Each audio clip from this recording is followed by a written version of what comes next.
Bismillahirrahmanirrahim. Assalamualaikum warahmatullahi wabarakatuh.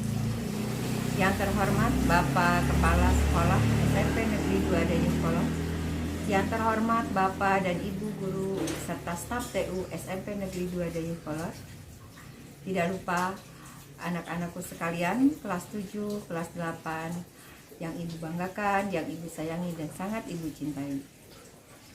Alhamdulillah, puji dan syukur mari kita panjatkan kehadirat Ilahi Robi, karena dengan rahmat, dengan karunia-Nya, dan dengan nikmat-Nya, pada hari ini kita masih diberi kesempatan hidup, diberi kesehatan, sehingga pada waktu ini kita masih bisa melaksanakan salah satu kegiatan yang merupakan kegiatan wajib di hari Senin, melaksanakan virtual dalam rangka pembinaan.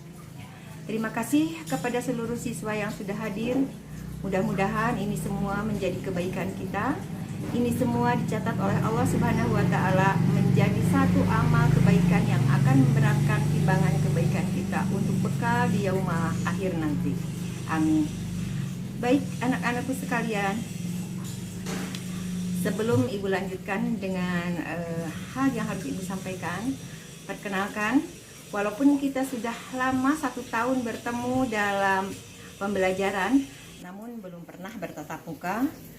Jadi kesempatan ini Ibu pergunakan juga untuk memperkenalkan diri. Nama Ibu biasa dipanggil Ibu Ella. Mata pelajaran yang Ibu ampu, pelajaran prakarya, hanya tidak seluruh kelas bisa Ibu ajar. Ibu hanya mengajar di kelas 7 dan kelas 9. Dan kelas 7 juga hanya sampai 7A sampai 7F. Itu sekelumit perkenalan Ibu. Tapi selain Ibu mengajar mata pelajaran prakarya juga, ada tugas lain yang diamanahkan oleh sekolah kepada Ibu. Itu sampai saat ini Ibu masih menjadi pembina UKS. Jadi kalau nanti kita sudah belajar seperti biasa, maka ada kegiatan tambahan, biasanya dilaksanakan hari Jumat. Itu ada ekstra kurikuler UKS. Insya Allah Ibu yang menjadi pembinanya. Baik anak-anakku sekalian, mari kita lanjutkan. Beberapa hari yang lalu kalian sudah menerima hasil PTS. Ibu yakin hasil PTS tersebut ada yang memuaskan, ada juga yang belum sama sekali memuaskan, bahkan di bawah KKM. Untuk yang sudah merasa puas dengan hasil usahanya, itulah gambaran usaha kalian. Nah, tapi jangan lupa harus lebih ditingkatkan lagi. Kalau kemarin nilainya hanya sampai 80 misalnya, berarti nanti pada waktu ujian akhir semester, ulangan akhir semester, untuk kenaikan kelas, nilainya harus meningkat.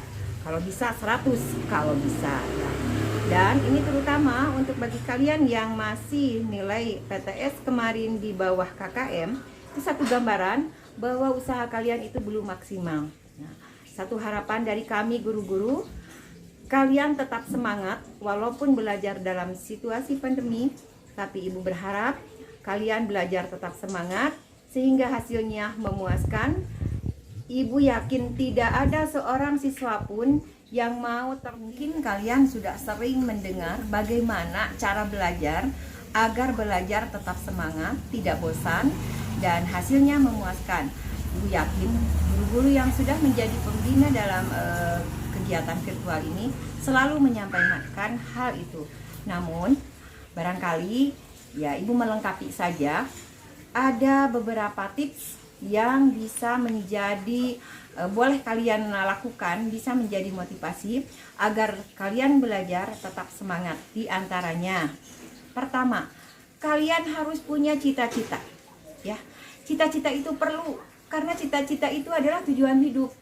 Kalau kita tidak punya cita-cita, berarti kalian tidak punya hidup. Bayangkan sebuah mobil tidak tahu arahnya mau kemana, maka jalannya pun kemana aja nggak terarah. Tapi kalau misalnya sebuah mobil tujuannya adalah Terminal Cicahem, maka akan mencari jalan untuk sampai ke Cicahem. Jadi cita-cita itu adalah tujuan. Ibu harapkan kalian semua bisa memiliki satu cita-cita minimal. Nah, cita-cita itu ada 2 kelompoknya.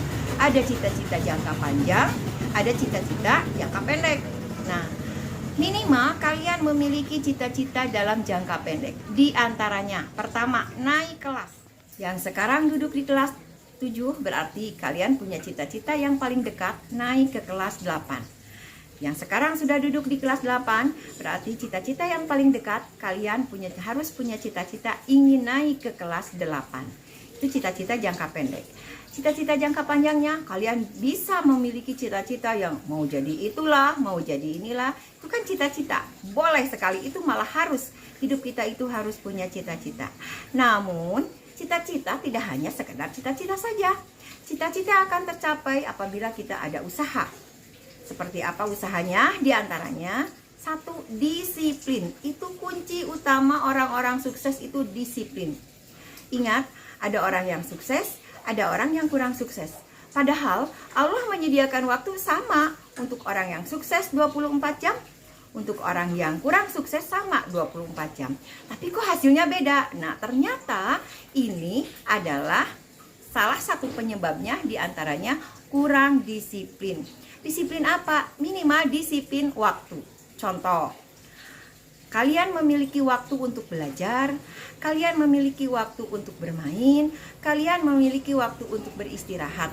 Nah, waktu-waktu itu dipergunakan sesuai dengan jadwalnya. Hari ini misalnya, nanti setelah virtual ini ada pelajaran IPS misalnya. Kalian jangan membuka pelajaran yang lain, kalian jangan mengerjakan tugas yang lain, tapi fokus dengan pelajaran IPS. Sehingga tidak ada tugas yang tertumpuk. Dan biasanya kalau sudah tertumpuk, itu yang namanya tugas, sampai kita bingung mana dulu nih yang harus didahulukan, maka semangat belajar kalian akan menurun. Itu salah satu contoh dan itu banyak dikeluhkan oleh siswa-siswi di SMP 2 Dayakolot, termasuk keluhan dari orang tua kalian. Itu diantaranya karena tidak ada rasa disiplin atau disiplinnya masih kurang. Yang ketiga, selain disiplin, itu salah satu usahanya. Yang ketiga, jangan lupa lengkapi usaha kalian dengan doa. Karena walau bagaimanapun hasil adalah Allah yang menentukan. Kita mohon sama Allah diberikan kemudahan, diberikan kesuksesan. Karena usaha tanpa doa akhirnya akan sia-sia. Itu untuk tips sedikit menambahi yang sudah disampaikan oleh para bapak dan ibu guru yang sudah memberikan nasihat dalam minggu-minggu yang lalu. Yang kedua, nih, sekarang kita masih belajar dalam masa pandemi. Mudah-mudahan pandemi ini segera berakhir. Nanti di awal tahun ajaran baru kita bisa bertatap muka, kita bisa belajar dengan enjoy dalam kelas. Tapi karena sekarang kita masih ada dalam masa pandemi, kita masih dituntut untuk bisa melaksanakan prokes. Apa itu prokes? Protokol kesehatan. Ada 5. Di antaranya, 1, memakai masker. Itu jangan lupa. Masker itu sekarang menjadi kebutuhan utama. Masker selalu dipakai. Dan jangan lupa, jangan hanya dipakai. Kalau memang masker dari kain masih bisa dicuci, silakan cuci secara berkala. Jangan sampai terus-terus dipakai. Nanti malah di situ yang akan menjadi sarang dari penyakit. Yang kedua, biasakan untuk mencuci tangan. Selain mencuci tangan, kalian juga harus bisa menjaga jarak.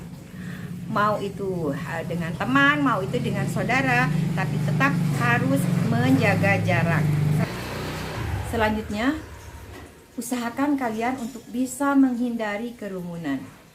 Jangan sampai, ibu sering melihat nih, kalau ibu pulang dari sekolah, dari piket atau dari kegiatan apapun, sekolah tidak, tapi kalian berkerumun di pinggir jalan. Kalian tidak menjaga jarak, bahkan ada yang tidak memakai masker. Nah, ini adalah sikap yang salah. Kesehatan bukan untuk orang lain, tapi kita masing-masing punya tanggung jawab untuk menjaga kesehatan, untuk memutuskan mata rantai COVID ini. Jadi kalian punya tanggung jawab, jangan berkerumun, hindari kerumunan. Itu kerumunan biasanya ya anak muda memang senangnya seperti kali itu berteman, tapi karena sekarang masanya sedang seperti ini, maka kalian harus bisa menjaga jangan sampai ada hal-hal yang tidak diinginkan dari kegiatan yang kalian lakukan. M yang terakhir adalah mengurangi mobilitas. Apa itu mobilitas? Mobilitas itu bepergian. Jadi kalau seandainya bepergian itu bisa ditunda, tidak mendesak, nah jangan sampai dengan mobilitas yang tidak mobilitas yang tidak terarah, kalian mau main nih ke rumah si Anu, jalan aja, jangan seperti itu. Tapi hindari mobilitas yang tidak diperlukan, lebih baik di rumah saja.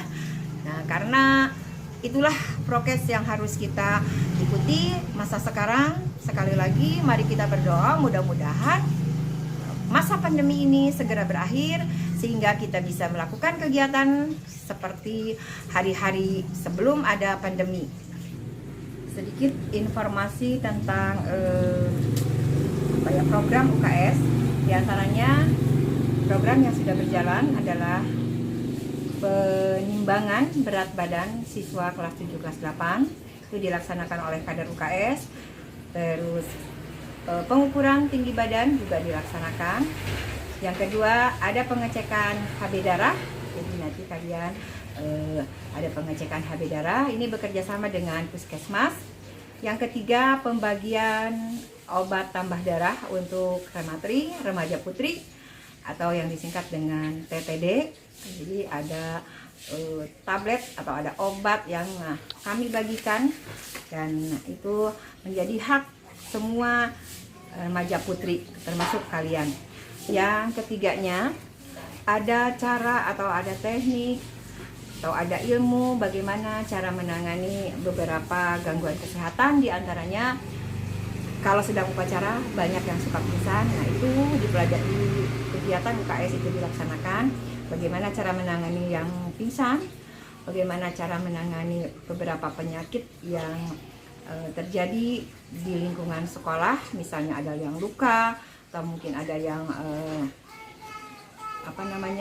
mungkin ada yang sesak napas, itu biasanya kalau habis olahraga. Jadi kami di UKS belajar tentang itu. Tuh sekelumit atau sedikit tentang program UKS. Terima kasih atas perhatian kalian semuanya yang sudah hadir dalam virtual ini. Sekali lagi, mudah-mudahan kegiatan kita hari ini dicatat menjadi amal kebaikan oleh Allah Subhanahu wa Ta'ala, menjadi bekal untuk kehidupan di dunia dan kehidupan di akhirat. Terima kasih. Assalamualaikum warahmatullahi wabarakatuh.